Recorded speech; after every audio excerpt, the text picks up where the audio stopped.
अस्सलामु अलैकुम व रहमतुल्लाहि व बरकातुहू।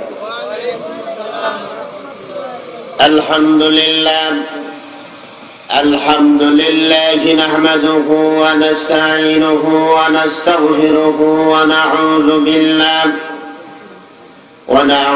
बिल्लाहि मिन शुरूरि अनफुसिना व मिन सय्यिआति अअमालिना। मन यहदिल्लाहु फला मुदिल्ल लहु व मन युद्लिल्हु फला हादिय लहु।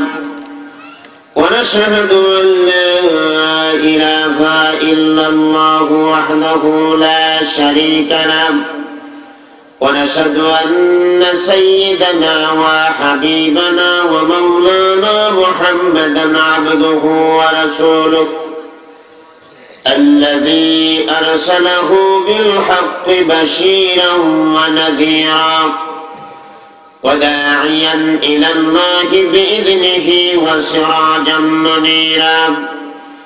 فقد قال الله تعالى في كلامه المجيد وفرقانه الحميد: أعوذ بالله من الشيطان الرجيم.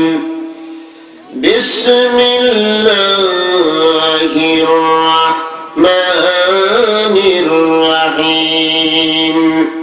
إن الله وملائكته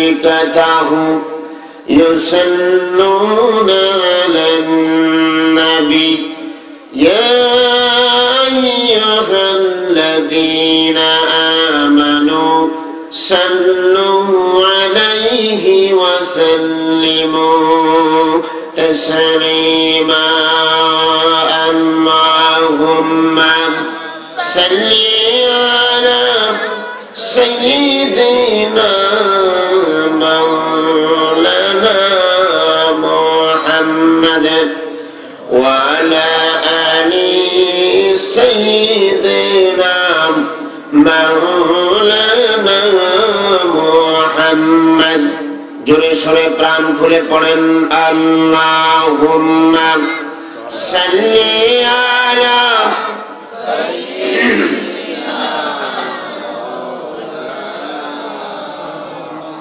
ওয়া আলা আলি সাইয়্যিদিনা মাওলানা মুহাম্মদ বালাগাল উলা বিকামালিহি كشف الدجى بجماله حسنت جميع خصاله صلوا عليه.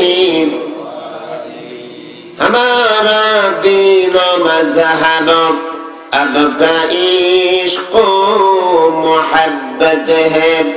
हमारा ज़िक्र सल्ली अला फिक्र है सूरत का. बलगल उला बिकमालिही कशफत दुजा बिजमालिही हसनत जमीअ खसालिही सल्लु अलैहि.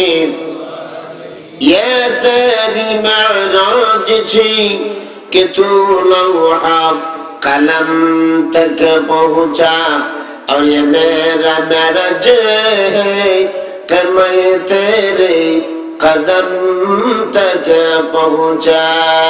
बलगल उला बिकमालिही कशफत दुजा बिजमालिही हसनत जमीअ खसालिही सल्लु अलैहि.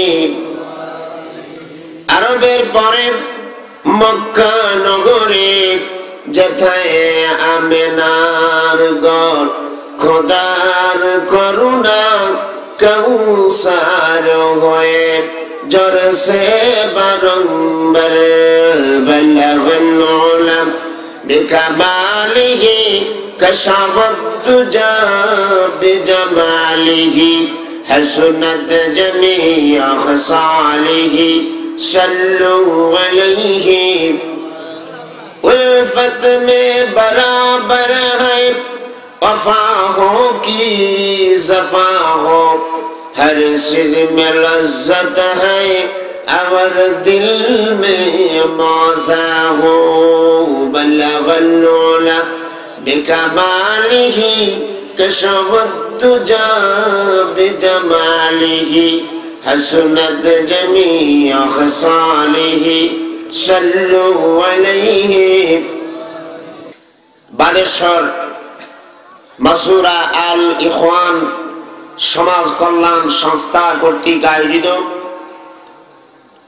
আজকের এই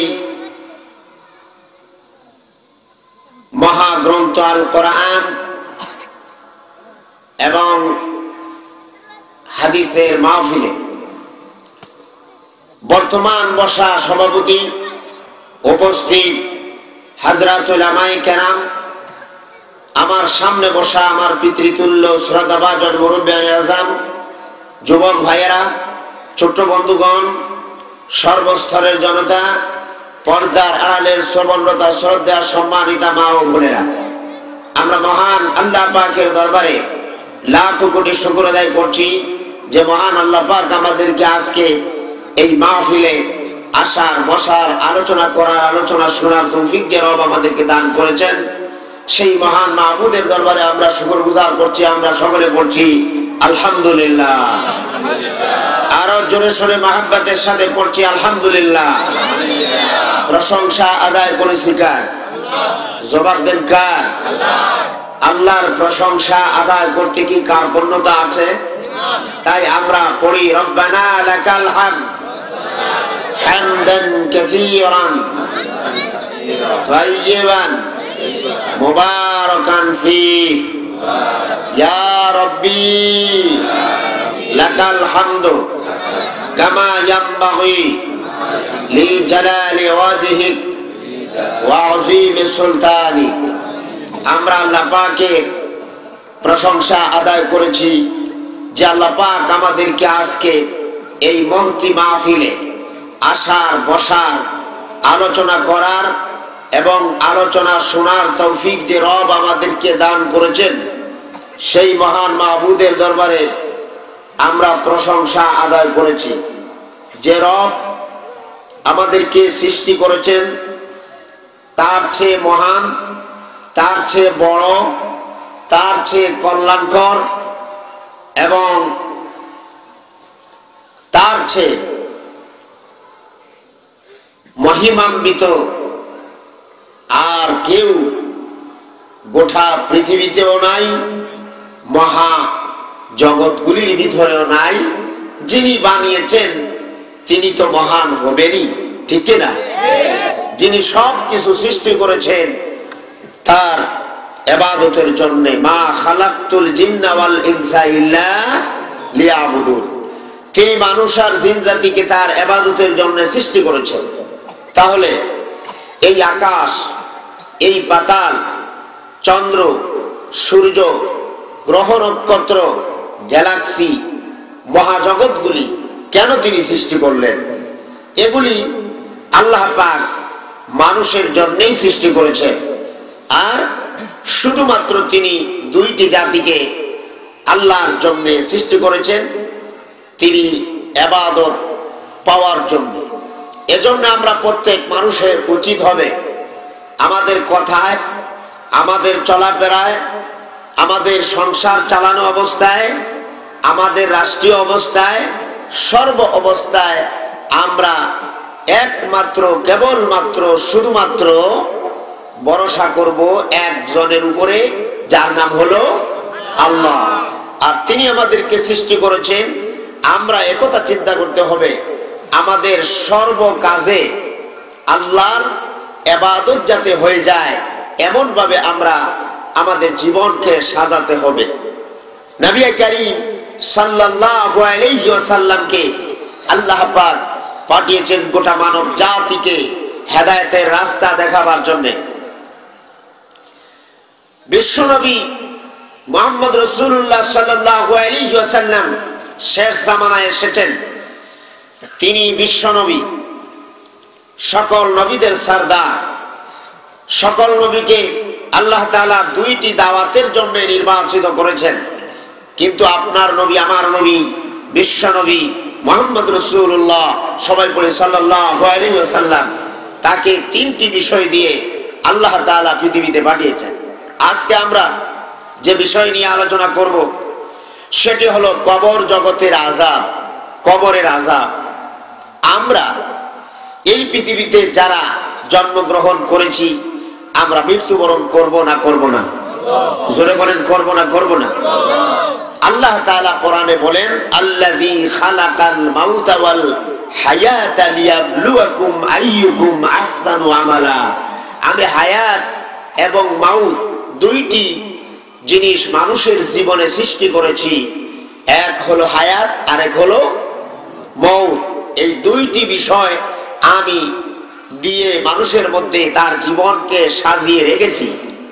এখন এই দুইটি বিষয় সাজালাম যাতে করি মানব গোষ্ঠীর মধ্যে কে আমলের দিকে শ্রেষ্ঠ হয়ে আল্লাহকে খুশি করে জান্নাত হাসিল করতে পারে, কে আমল বেশি করবে আর কে কম করবে, সেটা পরীক্ষার জন্য আল্লাহ পাক আমাদেরকে পৃথিবীতে পাঠিয়েছেন।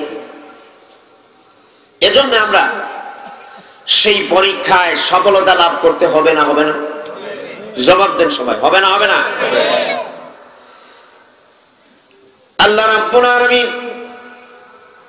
আমাদেরকে সৃষ্টি করেছেন তার ইবাদতের জন্য, তার গোলামির জন্য।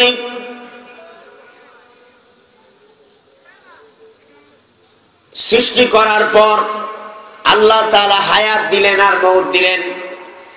এই মউতের মাধ্যমে আমাদের জীবনের সফলতা আর বিফলতার একটা রেজাল্ট হয়ে যাবে। সেই রেজাল্টটা যখন আমাদের মৃত্যু হয়ে যাবে, সাথে সাথে দুইজন ফেরেশতা আসবে। দুইজন ফেরেশতা এসে প্রশ্ন করবে, কয়টা? জবাব দেন আপনারা, কয়টা? দুইজন ফেরেশতা এসে প্রশ্ন করবে তিনটা। মার রাব্বুকা ওয়া মা দীনুকা মান হাযার রাজুল। কবরের প্রশ্নের সাথে বিশ্বনবী এই দুনিয়ায় যে এলেন, দাওয়াত নিয়ে এসেছেন কয়টা? জবাব দেন, কয়টা? তিনটা। এক হলো তাওহীদ, আরেক হলো রিসালাত, আরেক হলো আখিরাত। ঠিক কি না?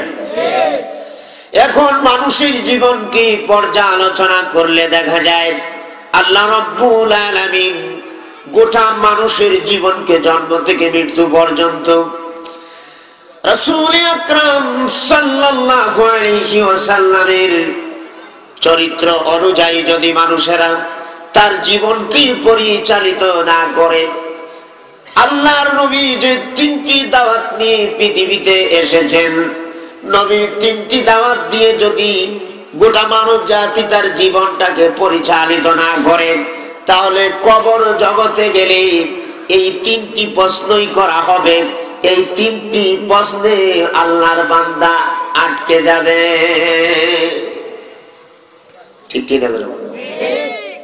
যদি আল্লাহর বান্দা জন্ম থেকে মৃত্যু পর্যন্ত তাওহীদের কাজ করে, রিসালাতের কাজ করে, আখিরাতের কাজ করে, তাহলে আল্লাহর বান্দা যখন এই মুনকার নেকির দুইজন ফেরেশতা আসবে, প্রশ্ন করবে মার রাব্বুকা, তখন সে বলবে রাব্বি আল্লাহ। সুবহানাল্লাহ। আর যখন বলবি ওমা দীনুকা, তখন আল্লাহর বান্দা বলতে পারবে দীনুল ইসলাম। দিন হলো আমার ইসলাম, যেই ইসলামকে আমি জীবন ব্যবস্থা হিসাবে পৃথিবীতে এই জীবন ব্যবস্থা হিসাবে গ্রহণ করে আমার সংসার চালাইছি, সমাজ চালাইছি, আমার রাষ্ট্র চালাইছি। এক কথায় চতুর্দিকে যে কাজই আমি করেছি, ইসলামের ভিতরে ঢোকার পরে একটা দিনের জন্য, একটা সেকেন্ডের জন্য আমি আল্লাহ পাকের নবীর হুকুম ছাড়া, আল্লাহর হুকুম ছাড়া এক সুতা পরিমাণ আমি কখনো কোনো কাজে পা বাড়াই নাই। রিসালাতের কাজ করেছে। ওই ফেরেশতা যখন বলবে মান হাজার রাজুল, ওই যে দেখো লোকটা দেখা যায়, ওই লোকটাকে চেনো নাকি? আল্লাহর বান্দা বলবে কি বলে, চিনি না। উনি হলেন আশরাফুল আম্বিয়া, সাইয়্যিদুল মুরসালিন, মুহাম্মদ আরবি মুহাম্মদুর রাসূলুল্লাহ সাল্লাল্লাহু আলাইহি ওয়াসাল্লাম, যিনি আমি তাকে না দেখে কালেমা পড়ে মুসলমান হয়েছিলাম। আমার পিতার কাছে শুনেছি, আমার দাদার কাছে শুনেছি, আমার আত্মীয় স্বজনের কাছে শুনেছি আল্লাহর নবী একজন আছেন যিনি শাফাতের কান্ডারি, কিয়ামতের দিন তিনি শাফাত করবেন। এই শুনে যার উপরে কোরআন নাজিল হয়েছে, যার কোরআন নাজিল হওয়ার পরে যিনি তার কোরআনের ব্যাখ্যা করেছেন, এই কোরআন আমি পড়েছি আর কোরআনের ব্যাখ্যা হাদিসও পড়েছি, আল্লাহর নবীর অনুসরণ করে আমার জীবন পরিচালিত করেছি। আজকে আমি কোরআনের বর্ণনা অনুযায়ী, হাদিসের ব্যাখ্যা অনুযায়ী আজকে আমি দেখে আমার রাসূলকে চিনতে পেরেছি।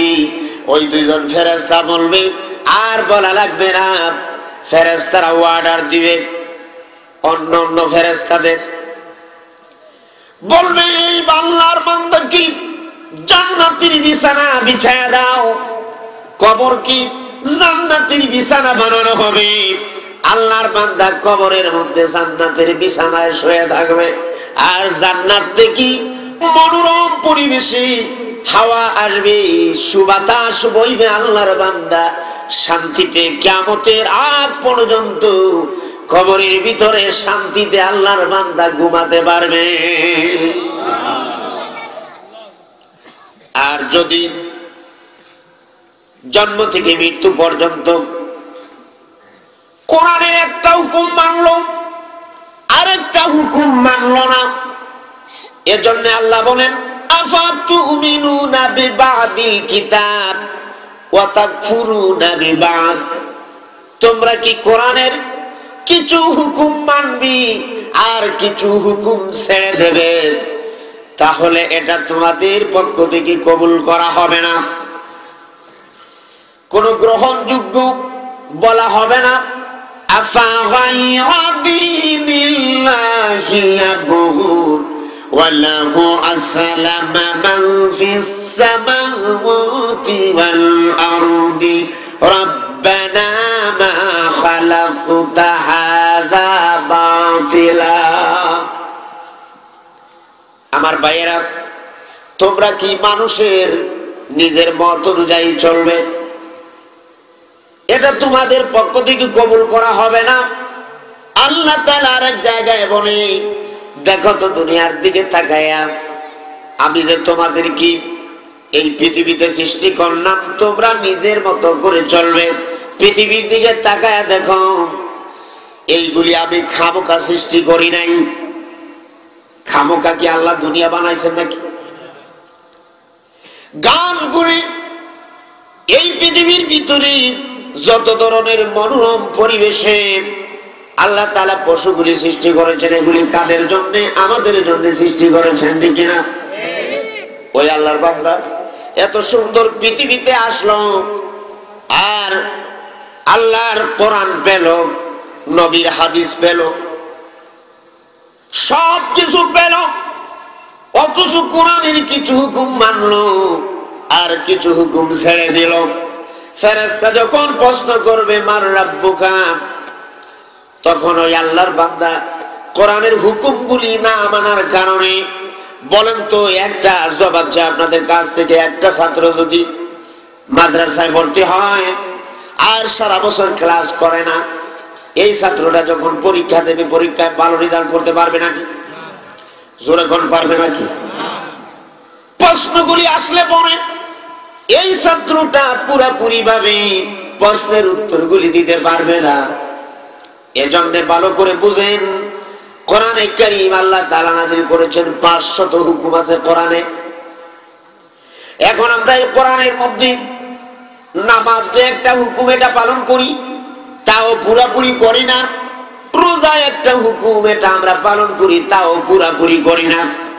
বল্টু মিয়ার ছেলে নান্টু মিয়া যখন রমজানের রোজা আসে, তখন চিন্তা করে রমজানের রোজাটাকে কেমনে এই মাসটা পার হবে। বড় কষ্টের দিন, ঠিক কিনা বলে?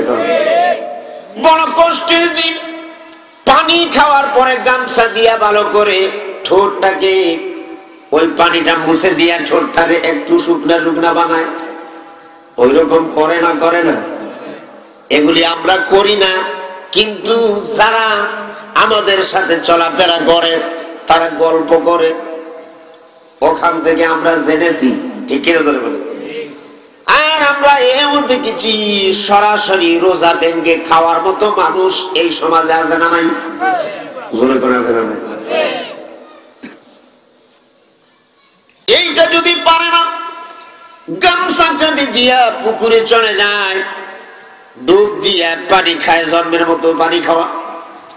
আল্লাহ রাব্বুল আলামিন বলে, বান্দারি দুনিয়ার ভিতরে তোরে দিলাম 11টা মাস, তুই পাপের ভিতরে কাটাইছস, এখন একটা মাস রোজা দিলাম। এই রোজা পালন করার ক্ষেত্রে গিয়াও তুই আমার সাথে ঠকাঠকি করস, বুঝবি যখন মৃত্যু আসবে, ঠিক কিনা? প্রশ্নের উত্তর দিতে পারবে নাকি? পারবে নাকি? ফেরেশতা যখন বলবে মান রাব্বুকা, বলবে হা হা লা আদরি। ফেরেশতা যখন বলবে ওমা দীনুকা, বলবে হা হা লা আদরি, ঠিক কিনা? ফেরেশতা যখন বলবে মান হাযার রাজুল, ওই লোকটাকে চেনো নাকি? কই আমি এই লোকটাকে দেখিও নাই, এই লোকের কথা শুনিও নাই, এই লোককে কোনোদিন আমি দেখি নাই। ওই আল্লাহর বান্দা যদি গানের ভিতরে ডুবে থাকে, তাহলে বলবে আমির উদ্দিন রে চিনি আমি, ঠিক কি বলে? বাউল শাহ, তারে আমি চিনি, এর কথা কইছো নাকি? কানে একটু কম শুনবে, নাউজুবিল্লাহ কও। ওই সময় যে বান্দা পাপী হবে, কানে কম শুনবে, চোখে কম দেখবে, এরপরে ফেরেশতার প্রশ্নের জবাব দিতে পারবে না। আন্দাজে বলে উঠবে, কানে তো শুনতেছে না, চোখে তো দেখতেছে না। আল্লাহ আবরণ করে দিবেন, কারণ হলো সে তো পাপী, এই জন্য কবর থেকেই তার শাস্তি শুরু হয়ে যাবে। জোরে কর নাউজুবিল্লাহ। আর যেই ফেরেশতারা আসি তাকে প্রশ্ন করবি, এই ফেরেশতারা বিকট একটা চেহারা নিয়ে তার সামনে দাঁড়াবে। এই ফেরেশতাদের বিকট চেহারা দেখে আল্লাহর বান্দা ভয়ে সব ভুলে যাবে। জোরে কর নাউজুবিল্লাহ। ভুলবে না? ভুলবে না? এখন দুনিয়ার মধ্যে আপনার ভালোবাসা হলো মমতাজের সাথে, দুনিয়ার মধ্যে আপনার ভালোবাসা হলো আমির উদ্দিনের সাথে, দুনিয়ার মধ্যে আপনার ভালোবাসা হলো যে মদ খায়, মদ খায় একবার আমরা যাবন গিয়া, ঠিক না? এইদিকে একবার হেলে, ওই দিকে একবার হেলে। এই রাজাকে যখন ধাক্কাইয়া জমিনের মধ্যে ফেলে দিবেন, তখন বলবে আমরা যাবন গিয়া ধাক্কাইয়া আমারে কে করলো পজা, ঠিক না? আন্দাজে কথা বলে না? বলে না? যারা মদ খায় আন্দাজে বলে না? বলেন? মদ যারা খায় তাদেরকে দেখছেন না? দেখছেন না? দেখেছেন না? এখন বলেন তো, এমনি আমি আপনি মুসলমান হলেন, আর ওই দিকে শরীয়তের নির্দেশ অমান্য করে আপনি একটা কাজ করলেন।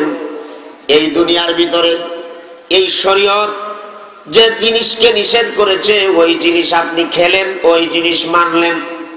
দুনিয়ার ভিতরে হত্যা করাটা নিষেধ আছে, জুয়া খেলা, জানা করা, ব্যভিচার করা, লুণ্ঠন করা, চুরি করা, ডাকাতি করা, মাস্তানি করা, অন্যের জমিনের আইল না ঠেলা, এই যে কথাগুলি কোরআনের মধ্যে আছে না নাই? এইগুলির ব্যাপারে নিষেধ আছে না নাই? যারা নাকি আল্লাহর রাসূলের কালিমা পড়বে আল্লাহ যে তাকে 3টি দাওয়াত দিয়ে দুনিয়ায় পাঠাচ্ছেন, রাসূলের দাওয়াত যে মানবে ওই ব্যক্তি এই কাজগুলি নিষেধ যত কাজ আছে ওইগুলি সে করতে পারবে না। যদিও শয়তানের প্ররোচনায় পড়ে করে। আল্লাহ রাব্বুল আলামিন বলেন, আমার বান্দা যদি আমার কাছে মাপ চায় সাথে সাথে আমি আল্লাহ পাক তারে মাফ করে দেই। এই জন্য কেউ যদি গুনাহ করেন সাথে সাথে মাপ চায় নিবেন না? নিবেন না? জোরে কোন নিবেন না? নিবেন না? কারা কারা নিবেন একটু হাত দেখি তো, জোরে কোন আমিন। আরো জোরে বলেন আমিন। আমরা হাত নামান। আমরা এই নিষেধ কাজগুলি, নিষিদ্ধ কাজগুলি আমরা যেগুলি করব না, এতে আমরা তো রাজি আছি। রাজি আছি তো? আর যারা আজকের মাহফিলে আসে নাই ওই লোকগুলিকে আপনারা বারণ করবেন। যদি হারামে থাকে তাহলে বলবেন যে হারাম কাজ করো না। আজকের সমাজের মুসলমানেরা যারা নাকি এই কাজ করে তাদেরকে বাধা দিতেও ভয় পায়। ঠিক কিনা ধরে করে? একটা কথা জানা দরকার, আল্লাহর হাবিব মুহাম্মদ রাসূলুল্লাহ সাল্লাল্লাহু আলাইহি ওয়াসাল্লাম আবু জেহেলের সামনে দাঁড়ায়া প্রতিবাদ করতে ভয় পাইছেন না পাইছেন? জোরে কর না, পাইছেন না পাইছেন না? তাহলে আপনি মুসলমান, রাসূলের অনুসরণ করেন। আপনার পাশে একজন লোক খারাপ কাজ করে আর আপনি যদি প্রতিবাদ না করেন, আল্লাহর কসম করে বলি কোরআনে আছে, হাদিসের ভিতরে আছে, আপনি পূর্ণ ঈমানদার হতে পারবেন না। আপনি যদি পূর্ণ ঈমানদার না হন তাহলে আপনার নিজের জ্ঞান দিয়া বুঝেন, হুজুর আইসা আপনাকে বলা লাগবে না, কবরে আপনি 3টা প্রশ্নের জবাব দিবেন। কেমনে কেমনে দিবেন? এখন আমার ভাইয়েরা, আমরা কবরের আযাব সম্বন্ধে আমাদের বিষয় দেওয়া হয়েছে। এই বিষয়টা আমরা কোরআনে কারীম থেকে আলোচনা করে শুরু করব বলি ইনশাআল্লাহ। এতক্ষণ যে আপনাদেরকে বললাম এটা ভূমিকা স্বরূপ, যাতে কিছু আপনারা বুঝতে পারেন এজন্য আমি বললাম। বুঝতে পারছেন তো? এখন কবরে আযাব আছে না নাই? হাসরে আছে না নাই? মিজানে আছে না নাই? ফুলসিরাত আছে না নাই? জাহান্নাম আছে না নাই? এখন আপনি দুনিয়ার ভিতরে কোরআনে কারীম অনুসরণ না করে কোথা থেকে কে আইসা আপনার একটা আমল শিখাইয়া দিল, আর এই আমল কোরআনে আছে না হাদিসে আছে এটা আপনি তালাশ না করে আন্দাজে আমল করতে লাগলেন। বলেন তো, আপনি প্রশ্নের জবাব দিতে পারবেন? জোরে কোন পারবেন? পারবেন না। আলহামদুলিল্লাহ, বাংলাদেশের ভিতরে বর্তমানে হক্কানি আলেমদের সৃষ্টি আল্লাহ রাব্বুল আলামিন করে দিয়েছেন। জোরে কোন সুবহানাল্লাহ। যাদের বক্তৃতা শুনে, যাদেরকে অতি মায়া করে মহব্বত করে, তাদের পাশে লোকগুলি এসে তাদেরকে ভালো ভালো ফতোয়াগুলি জিজ্ঞাসা করে, তার জীবন কিভাবে পরিচালিত করবে ওইগুলি জিজ্ঞাসা করার পরে তারা যে নির্দেশিত রাস্তা দেখায় যে কোরআনে যা আছে তা তোমরা মানবা, হাদিসে যা আছে তা তোমরা মানবা, এই ধরনের আলেমদের সৃষ্টি আল্লাহ তাআলা বাংলাদেশে বানায় দিয়েছেন বর্তমানে। সুবহানাল্লাহ। হাজার হাজার আলেম, হক্কানি আলেমের সৃষ্টি হয়ে গেছে। আল্লাহ যাতে তাদের হায়াত দান করুন। জোরে বলেন আমিন। আর জোরে বলেন আমিন।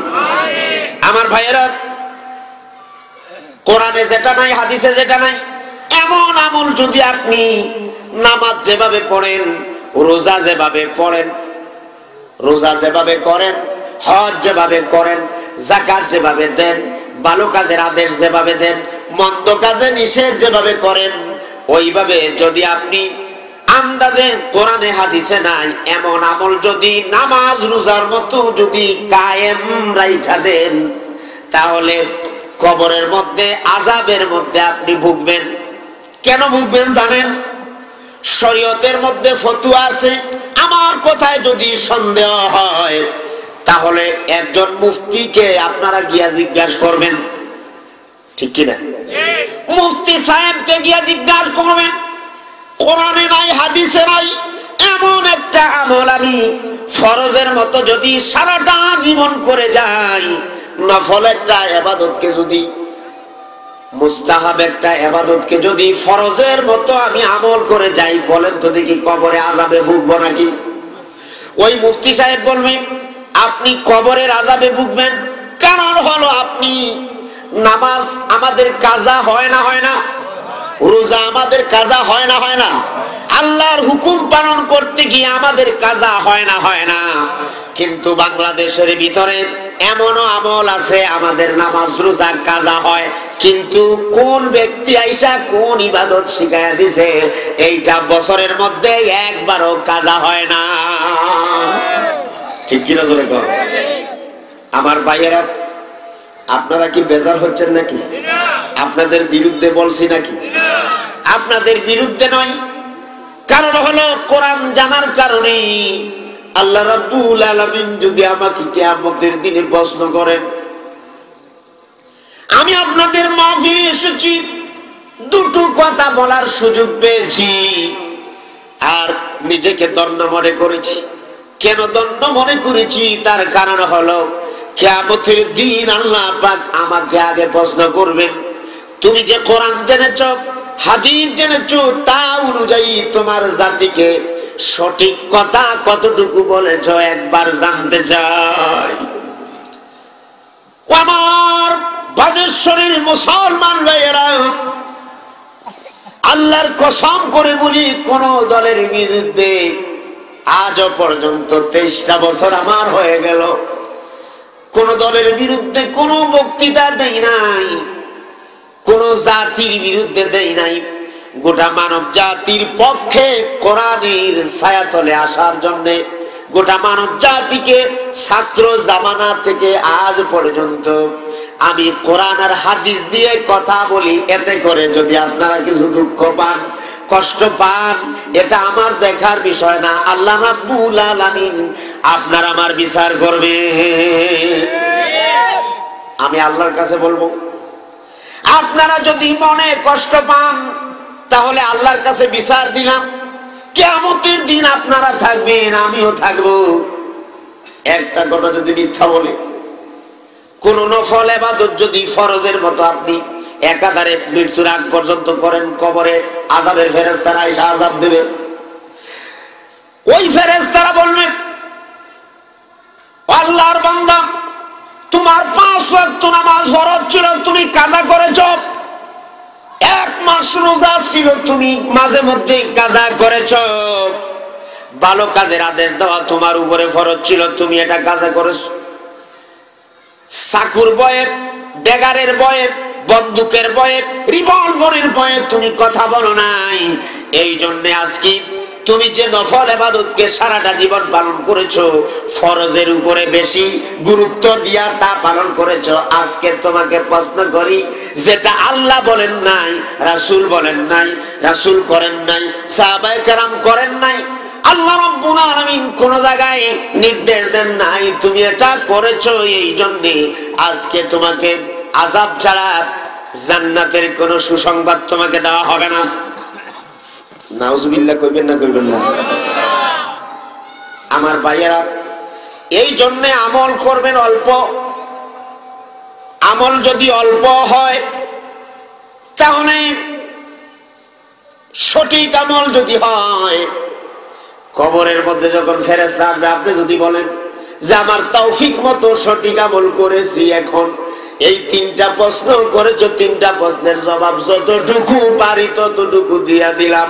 আল্লাহ রাব্বুল আলামিন বলবেন, আমার বান্দা যতটুকু তার দুনিয়ায় হক আমল করেছে, কোরআনের থেকে বাছাই করে করে সত্য আমলগুলি করেছে, আজকে আমার বান্দা দুনিয়ার জীবনে অন্য আমল করে নাই, যে হক আমলগুলি করেছে, এই জন্য আমি আল্লাহ পাক তাকে হক রাস্তায় দিয়া তারে জান্নাতে সহজে দিয়া দেব। আমি একটা কথা বলি আপনাদের, এই যে আপনারা নামাজ পড়ি না, আমরা নামাজ পড়ি, এই নামাজের মধ্যে যারা মুরব্বী আছেন, মুরব্বীদেরকে প্রশ্ন করি, বলেন তো দেখি আপনার কোন দিন কোন সেজদাটা কবুল হয়েছে বলতে পারবেন নাকি? কেউ পারবে নাকি? ফেরেশতারা পারবে নাকি? জোরে কোন পারবে নাকি? আল্লাহর নবী বলেন, বান্দা যখন সেজদা দেয়, বান্দার আল্লাহর মধ্যে কোনো হেজাব থাকে না, পর্দা থাকে না। আল্লাহ আর বান্দা এক হয়ে যায়, এক হয়ে যায়। আর যদি ওই সময় মোহব্বতের সাথে যদি আল্লাহর বান্দা সেজদা দিয়া আল্লাহরে খুশি করতে পারে, আর চোখ দিয়া ঝরঝর করে পানি যদি ফেলে দিয়া আল্লাহর বান্দা সেজদা দিতে পারে, আল্লাহ রাব্বুল আলামিনের প্রিয় হাবিব বলেন, বান্দার এই সেজদাটা সাথে সাথে আল্লাহর দরবারে কবুল হয়ে যায়। নামাজের উপরে কোনো বড় ইবাদত নাই। আজকের সমাজে আমি দেখেছি সারা বছর নামাজের দরকার নাই। কোরআনের মধ্যে বলা হয়েছে শবে মেরাজের কথা, সরাসরি সূরা আল্লাহ নাযিল করেছেন এই শবে মেরাজের রাত্রিতে। শবে মেরাজের রাত্রিতে মানুষেরা ঘুমায় থাকে, ঠিক কিনা ধরে কোন? শবে কদরের কথা কোরআনের মধ্যে এসেছে, শবে কদরের রাত্রিতে। একই তো শবে কদর, আর এক হলো রমজানের 27তম রাত্রি, 26তম রাত্রি, 27তম দিন, ঠিক না? শবে কদরের রাত্রে বেড খায়া ঘুমাই থাকে, মনে করে শবে কদর এটা আর কি। আর কোন পীর আইসা, কোন বুজুর্গ আইসা, কোন ব্যক্তি বলে দিল শবে বরাত একবারে পুরা, যেটা হাদিস দিয়া, সহি হাদিস দিয়া প্রমাণিত না। এই ইবাদতের জন্য কপাল ঠেকাইয়া রাস্তায় রাস্তায় মিছিল দিয়া কপালটা গা কইরা দেই, ঠিক কিনা? অথচ আল্লাহর কোরআনকে অবহেলা করলাম। যেই মেরাজে গিয়া আল্লাহর হাবিবের জন্য আপনি কল্লা দিতে প্রস্তুত আছেন না নাই? ও মুসলমানেরা বলো তো, আল্লাহর হাবিবকে কেউ যদি কটাক্ষ করে, বর্তমানে আমি জান দিতে রাজি আছি। আপনারা কি আছেন? জোরে কোন আছেন? কারা কারা আছেন একটু হাত দেখি, জোরে কোন। আমি আমার রাসূলকে